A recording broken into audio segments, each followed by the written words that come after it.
Live-in সম্পর্কে breakup হলেও সঙ্গিনীকে দিতে হবে খোরপোশ, আর লিভ-ইন বলে দায়ভার ঘাট থেকে ঝেড়ে ফেলতে পারবে না কোনো পুরুষ। স্পষ্ট জানিয়ে দিল হাইকোর্ট। অপরজনের ইচ্ছে ছাড়া লিভ-ইন সম্পর্ক থেকে বেরিয়ে করা যাবে না বিয়ে। লিভ-ইন সঙ্গিনীকে ঠকানোর কোনো প্রমাণ পাওয়া গেলেই হতে পারে বড় শাস্তি। লিভ-ইন সম্পর্ককে আর হালকাভাবে নেওয়া যাবে না। হাইকোর্টের রায় ঠিক কি বলছে জানুন। লিভ-ইন রিলেশনশিপের মানেই দায়বদ্ধতা নেই, এই ধারণা ভুলে যান। লিভ-ইন করতে করতে হঠাৎ মনে হলো অসহ্য লাগছে সম্পর্কে, তারপরে ইচ্ছে হলেই নতুন সম্পর্ক, এসব এবারে অতীত। তবে মিউচুয়াল ডিসিশন হলে সেটা আলাদা ব্যাপার। সঙ্গিনীকে ঠকিয়ে কোনো পুরুষ শুধুমাত্র নিজের মুড মর্জি মতো সম্পর্ক ভেঙে বেরিয়ে আসতে পারবে না। এমন কিছু করলেই হতে পারে বড় শাস্তি। হাইকোর্টের রায় সম্পর্কে অবগত হয়ে যান আজই। অজুহাতে দীর্ঘদিনের লিভ-ইন সঙ্গিনীকে মাঝপথে অসহায় অবস্থায় ছেড়ে যেতে পারবেন না কোনো পুরুষ। লিভ-ইন রিলেশনশিপে থাকা নারীদের সামাজিক নিরাপত্তা অধিকার সুনিশ্চিত করতে এক যুগান্তকারী রায় দিল এলাহাবাদ হাইকোর্ট।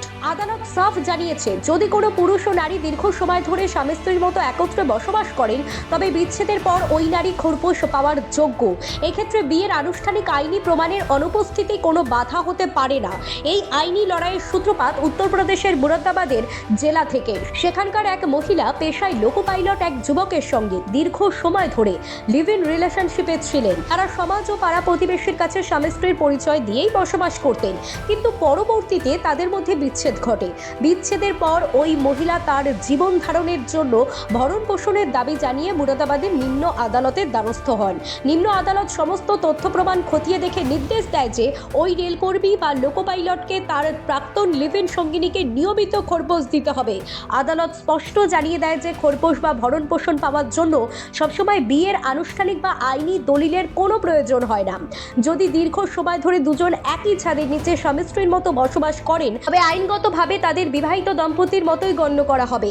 আইন বিশেষজ্ঞদের মতে এই রায় ভারতের লিভ-ইন রিলেশনশিপের আইনি কাঠামোকে আরও শক্তিশালী করল। বিশেষ করে যে মহিলারা দীর্ঘ সম্পর্কের পর প্রতারিত হন বা যাদের কোনো সামাজিক সুরক্ষা থাকে না, তাদের জন্য এই রায় একটি বড় রক্ষা কবচ।